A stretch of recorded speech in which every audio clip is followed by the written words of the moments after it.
everybody, welcome to the Stock Car Spectacle. I'm Ian Jortson. I'm Mike Gamble. And I'm Nick Kinsel. And we have a new addition to the Stock Car Spectacle. You guys should know him by now. We got Dalton Good over here, buddy. Thanks for joining us. And we'd also like to announce that Dalton Good is now our official graphic designer. He made our new logo that you can see right here. So, Dalton, thank you very much for making that for us. And we didn't even ask you to make us a new logo. You were just like, hey, I've been working on something. Here you go. And we're like, holy crap, this is much better than what we got right now. Yeah, I kind of got bored. It was on Saturday, and I was waiting for the Tennessee Vols to play football. That was not until 6 o'clock. And I'm sitting here, I'm like, you know what? I'm just going to start working on some stuff. And I just thought, you know what? I'd go ahead and make a new logo for you guys. And I honestly didn't think you'd ever use it because I know you had a graphic designer before. But I'm just like, you know what, guys? I know you're probably not going to use it, but I got bored. I wanted to make something for you, so here you go. And sure enough, we signed a little contract. I am now the official graphic designer of the Stock Car Spectacle. Hell yeah, boys. Don't tell Connor. The ink is dry on the deal. Just finished drying. Dalton signed the paperwork. He's officially part of the Stock Car Spectacle family. Holy crap. He made Welcome aboard, brother. He made some kick-ass logos, too. Man, I'm excited for this partnership. Yes, sir. Oh, yeah. All right, guys. So let's start off with our diecast of the week. Dalton, what'd you bring for us? Okay, so we went to Vegas last week, of course. So I decided to bring out the camera's a little high, so I hope you can see it.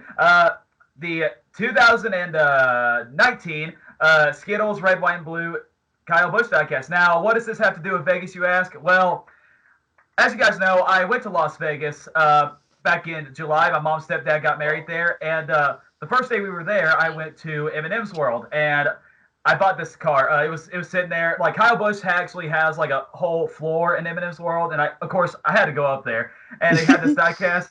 And fun fact, this was during Brickyard 400 weekend that I was there, and Kyle drove this scheme, of course. So I wanted to go ahead and buy it because I thought it'd be good luck, but sure enough, it wasn't. But yeah, so there we go. Oh, and also rest in peace to Chicagoland Speedway, the famous.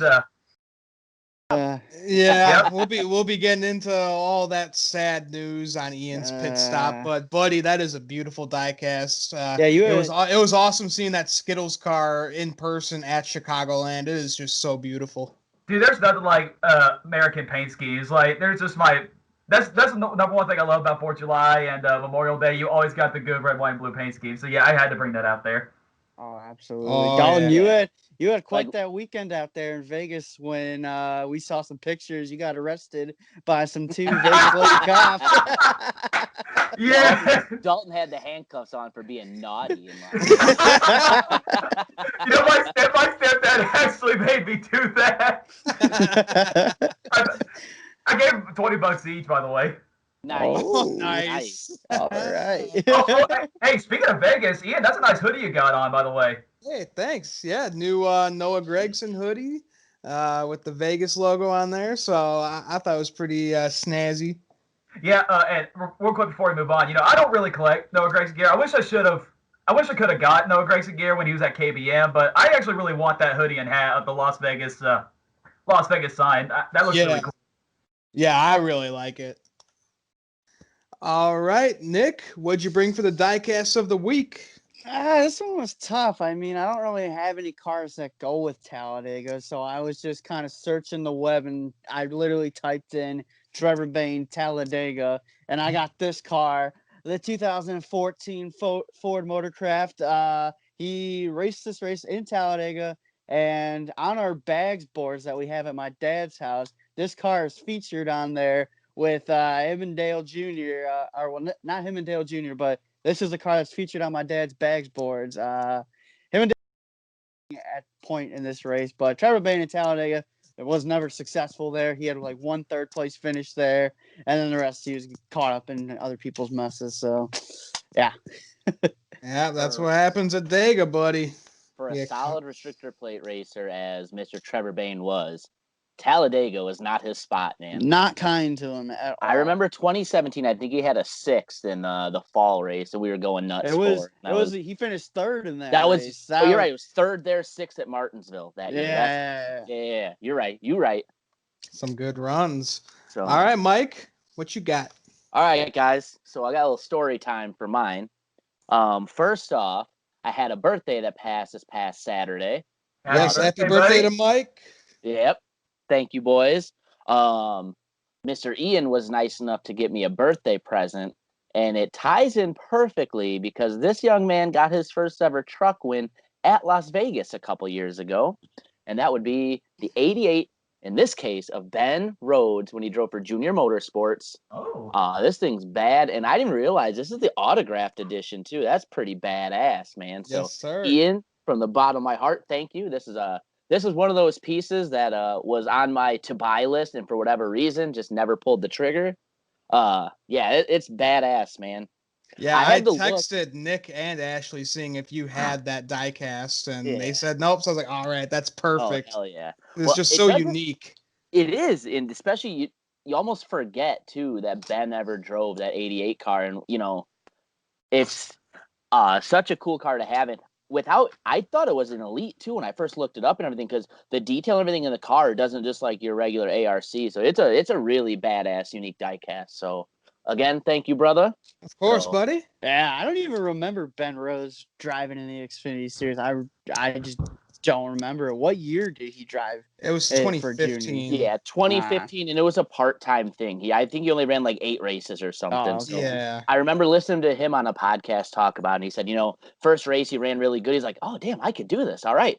And then, like, as they all raced, he didn't race, so they're all getting better. And that's like, all right, that's it. Nope, I can't do a part-time deal. Got to be in a full-time ride, or else this is going to go south fast. So, Yeah.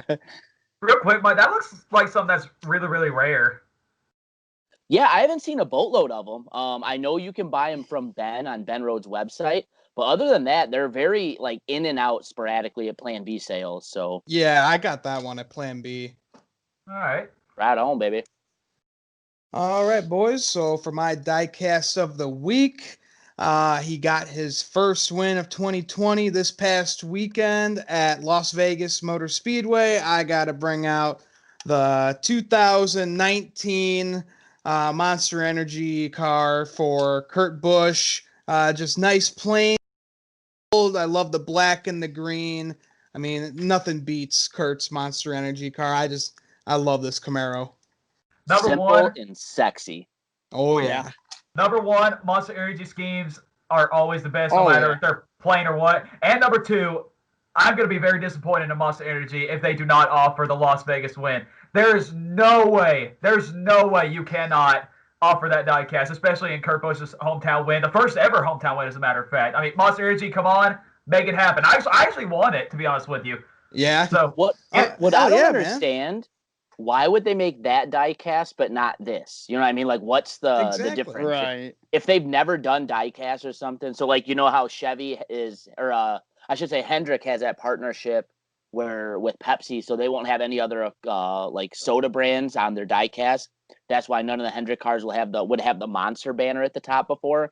If it was something like that, cool. But like, we've already had Monster diecast, so I don't really understand what the issue is. Exactly. I don't know if something with licensing has changed, but it's just ridiculous. guys, I kind of got something to tell you. Yeah. A little custom, you made that?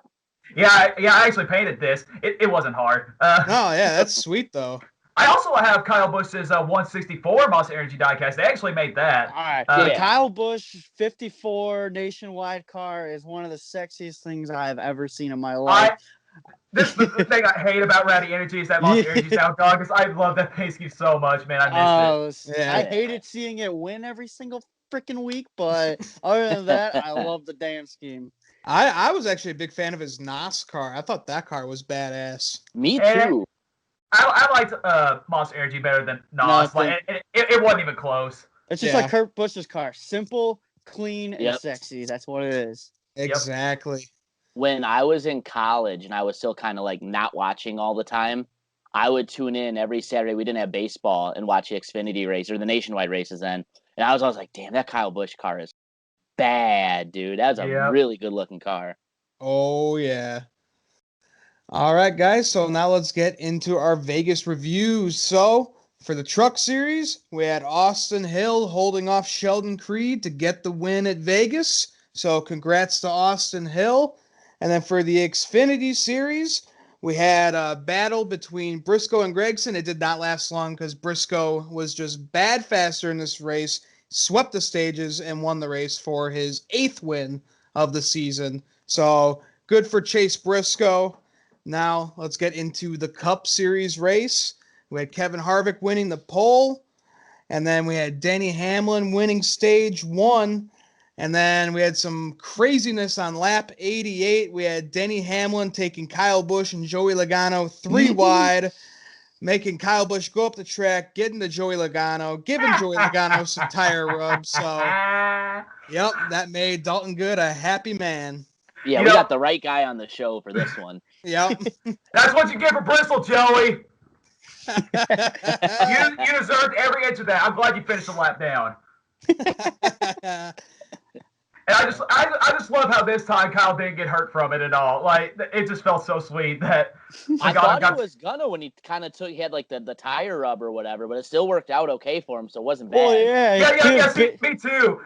I thought we're gonna blow a tire, but you know what? Joe Logano got one first, so that's all that matters to me. Well, the funny thing is he was bitching on his radio saying, "Oh, it's killed. It's killed." That's what he always said. Kyle Busch can literally get a feather can drop on his car, and then he's just like, killed. Screw this. Actually, then I have to say you really are right about that. And we had Chase Elliott going on to win stage 2, so good enough points to help him out throughout the playoffs. And we had a caution coming out with 32 to go with debris from the 48, and that helped out Kurt Busch because he was staying out during green flag pit stops. And then we had a caution with 17 to go. John Hunter Nemechek, my goodness, this guy is just a caution highlight reel right here. Race incident number 20 for John Hunter Nemechek on the season. Number 20. It's like a couple years ago when they did the Natalie Decker incident tracker. Now they're doing one for John Hunter, and that was number 20 for him on the year. Not a good rookie season for John Hunter, by all means. Yeah, I feel like Natalie Decker kind of gave him some kind of disease of where you wreck every week. I don't know what it is. With the way this season started for John Hunter, too, like, man, he might be the best rookie this year. The way he started, he was like way overperforming in his car every week, and now it's a spin or a crash every weekend. Now it's unbelievable. Yeah, he got involved in this wreck with Eric Jones and Ricky Stenhouse, so not good for John Hunter Nemechek there. And then we had William Byron spinning on the front straightaway with 7 to go, bringing out the caution, bringing some late race drama.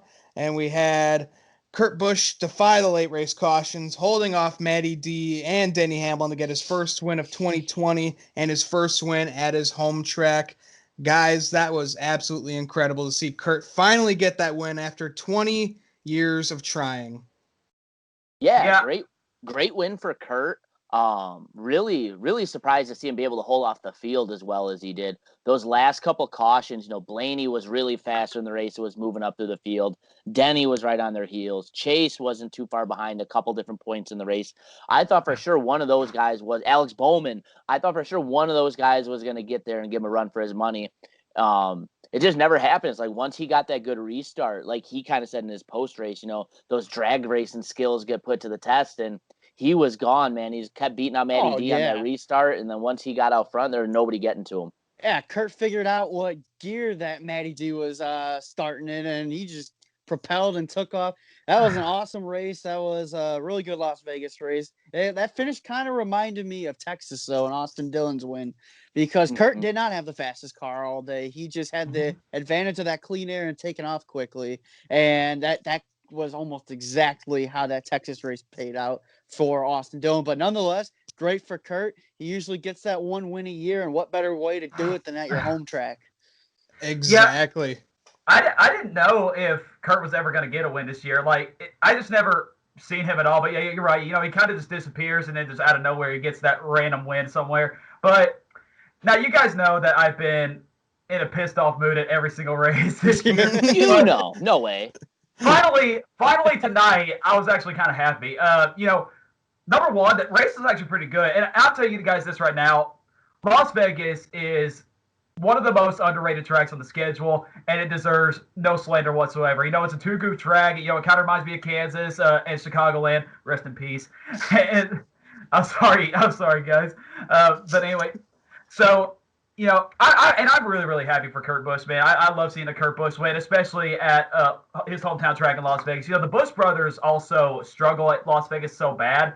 I mean, Kyle got a win there back, in 2009. He still struggles there, ever since. But it's really good for Kurt to finally get that number one win. And Ian, I remember when I was in Vegas, I remember you texted me that I needed to go to city council and ask for a Kurt Busch World for Las Vegas or whatever. I think after this win, I should probably go fly back down there and get it done. Yeah, right? Because that's complete bullshit. You got a whole floor in the M&M store for Kyle. Yeah. Kurt's the older brother. Where the hell is his store? Come on, we need a monster store. He gets no attention whatsoever. That kind of upsets me, to be honest with you. Yeah, it's not like he's it's not like Kyle's like this superstar driver and then Kurt's just kind of just like mediocre or whatever. Like Kurt's a champion and a future Hall of Famer in his own race. Yeah. They're both phenomenal race car drivers. That's the thing that's crazy to me. Yeah, he gets overlooked a lot, but hey, nonetheless, congrats to Kurt Busch on finally getting that win of 2020, advancing to the round of 8. Honestly, I did not see this for Kurt Busch getting into the round of 8, but man, what a weekend of racing, boys! What a weekend of racing for the Busch family. We had Braxton Busch winning his first race this past weekend, and then Kurt. So pressure's on old Kyle Busch now, Dalton. Yeah, how about that? Dalton Good's future favorite NASCAR driver, Braxton Busch, getting it done this week. hey, finally he's getting started somewhere. Am I right? Exactly, man. Exactly. Yeah, but how about that was a nice little celebration tap from Kyle Busch when Kurt was running down after the race. And I love that. I knew there was going to be. I love seeing that connection between them. Yeah. I feel like you don't see that a lot, kind of that brotherly love between them. No, kind of reminded me of, Davey Allison and Bobby Allison in the Daytona 500 at 92, I believe. Yeah. Yeah. I just love stuff like that. Good for Kyle to going after Kurt after the race. Great interview, by the way, too. Yeah. Absolutely. Just a great weekend, and finally I was satisfied. Hey, man, we love to hear it. We don't like to hear a pissed off Dalton. We want to see you happy, man. I'm just waiting to see a pissed off you guys when Bears play the Packers this year. Oh yeah, well you're gonna see really pissed off us on Ian's pit stop when we talk about this new schedule that's gonna be coming up. So guys, make sure to tune into that this week because we are gonna go off the goddamn wall. Yeah, I would just go ahead and preface that with saying women and children. Maybe you go ahead and put the earmuffs on for that one. So because I don't have time to be bleeping this episode, man. There's gonna be way too many. Oh yes. All right, guys. You got anything else to add before we end the show here? Sure, no, sir. All right. Well, sorry, I was eating a mushroom. Yeah. Sorry, I'm still like half eating my dinner right now. But I thought into freaking that part out. But all I really want to say, major playoff implications with Kurt Busch winning. We all kind of thought that if he was going to get it done, it would have to be in spite of Las Vegas because you got, he's pretty good at the Roval, and Talladega, he's a pretty decent plate racer as well. So you would have thought that one of those two tracks would have been his opportunity to punch his ticket. So major playoff implications. Can't wait to see what this does to the Roval. Can't wait to see what this does to Dega. Going to be a whole lot of fun seeing who gets those other 7 spots now. Yes, sir. Oh, absolutely. All right, everybody. Thanks for tuning into the Stock Car Spectacle. Dalton Good, thanks for joining us, buddy. Everybody, you can follow Dalton Good on Twitter and Instagram. I do want to say that he is the biggest Kyle Busch fan you'll ever meet, and he's the biggest Joey Logano hater you'll ever meet. Yep. So I'm just warning you there now, and he's not too fond of Dale Jr. either. I offended so many Joey Logano fans last week after Bristol, man. and before the race started, I don't know if you guys saw this, but even if it's got these like messages bags or whatever, and I found one that said, I know I'm right, but I'm sorry. And I went and sent the tweet saying, to all the Joe Logano fans that I offended this past week, I know I'm right, but I'm still not sorry. Oh, yeah, we love it. All right, everybody. Thanks for tuning in. I'm Ian Jortson. I'm Mike Gamble. And I'm Nick Kinzel. Make sure to follow us on all podcast platforms. Make sure to like and subscribe to our YouTube channel. And you can follow me, Nick, and Mike on Twitter and Instagram. So that'll do it for us. Take it easy, everybody.